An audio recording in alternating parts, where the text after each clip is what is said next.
Have you ever felt like the universe is, well, rigged? Like the whole game is stacked against you? That's the core idea we're diving into today. We're going to look at two incredible, powerful ways of seeing reality as a hostile system. One where the goal is to escape, and another where the goal is to completely dominate.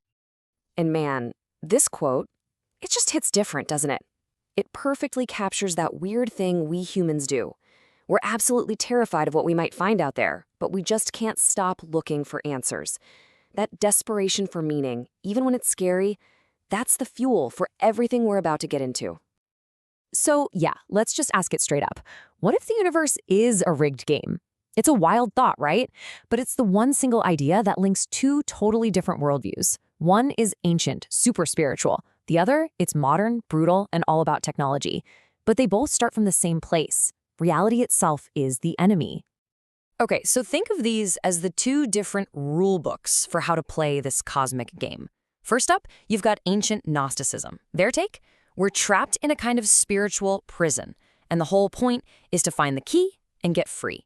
Then, on the other side of the ring, you have the Apocryphal Codex. This is a much newer, darker story. It says, forget escape. The goal is to seize control, to conquer reality, and remake it with pure, terrifying force of will. All right, so if we're living in a prison, you gotta ask, who's the architect? Who built this place? Let's meet the masterminds behind these two systems. And what's wild is just how different they are. One is a god who basically messed up and built the universe by accident. The other is a man who wanted to become a god and did it by corrupting himself on purpose. So, first up is the Gnostic creator, this being called the Demiurge. Now get this, he's not pure evil. Not really. He's more like a cosmic blunder, a self-willed god who got arrogant, stole a bit of divine light, mashed it up with chaotic matter, and voila, our universe. But it's not a masterpiece, it's a cheap knockoff, a flawed copy, an accidental prison for every soul trapped inside. And now for the modern version. Meet Faustus, a god tier, that's god tier, being from the Codex. This guy is the polar opposite of an accident. He was a man, and he wanted power, plain and simple. So he fused his body with insane cybernetics and this raw primordial energy. And his goal? Oh, it's not just to be the warden of the prison. No. He wants to bulldoze the whole thing and build a brand new totalitarian universe that's just a reflection of his own twisted, monstrous self. Just look at this thing. This really shows you how complex and terrifying this modern architect is. Faustus isn't just some dude with powers. He's a synthesis, a total fusion. His body is like a techno-organic plague that's always adapting. His mind, the pilot, is basically a demonic intelligence. And he's on a twisted crusade to force humanity to evolve. It's this insane, nightmarish mix of machine, spirit, and pure chaos. Okay, so we've met the builders. Now let's take a closer look at the prisons themselves. How do these cosmic traps actually function? One is this grand, almost mechanical, spiritual system. The other is something way more intimate, a personal, psychological hell built just for you. The Gnostic prison is basically a giant astrological machine. The 7 planets you see in the sky, those are the guards, these entities called the archons. The zodiac signs, the Gnostics saw that as cosmic plagiarism, a cheap copy of the real divine world. Even the fundamental elements, earth, air, fire, water, they're not neutral. They're literally the bars of your cell. Your entire physical reality is the prison. But here's a really cool twist in the Gnostic story. It turns out not all the prison guards are bad guys. One of the Demiurge's own sons, a being named Sabaoth, had a change of heart. He basically looked at what his dad had created and said, this is wrong. So now he acts like a double agent, an insider protecting the sparks of divine light that are trapped in the system he was supposed to be running. Okay, now let's switch gears to the modern prison. We're leaving the world of abstract, cosmic rules behind and getting way more personal.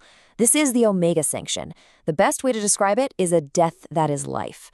We're not talking about stars and planets as jailers anymore. We're talking about being trapped inside your own consciousness. So what is the Omega Sanction? It's the ultimate weapon of control.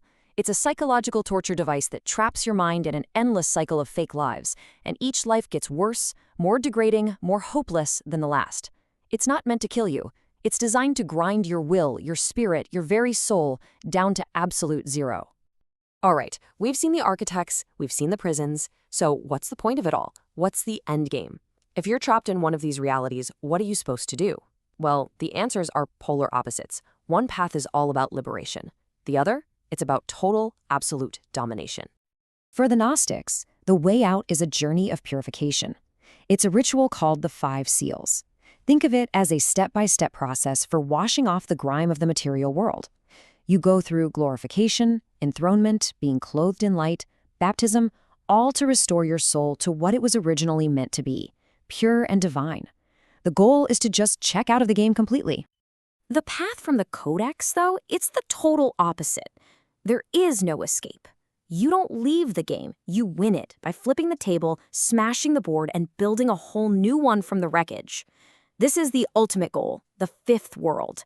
It's a reality where every living thing, every thought is just an extension of Faustus's own mind, a cosmic puppet show where he's the only one pulling the strings. And how do you achieve this? Through something called primal ascension. And it's literally the inverse of purification.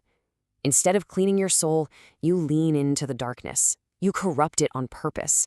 You tap into this raw, chaotic energy source, the Omega imprint, and use it to force yourself into godhood. You're not discovering some hidden divinity. You're building one by becoming a monster. So there you have it. Two completely different paths, born from two different eras. One is all about escaping a broken reality. The other is about grabbing it by the throat and forcing it to submit. And when you put them side by side like this, it makes you wonder, what does this say about us? About our own deepest impulses when we feel like we're trapped? Let's boil it down. The Gnostic path is a journey inward. It's about purification, about escaping this world to heal your soul. The Apocryphal path is a journey outward. It's about corruption, about dominating this world to make it an extension of yourself. And that leaves us with one final really big question for you to think about. When you look at the world and you feel like it's broken, like the system is rigged against you, what's your gut reaction? Is it to find a way to rise above it all, to transcend the whole messy game? Or is your first impulse to grab the controls, to master the broken system and remake it in your own image? In the end, is the answer to escape or to dominate?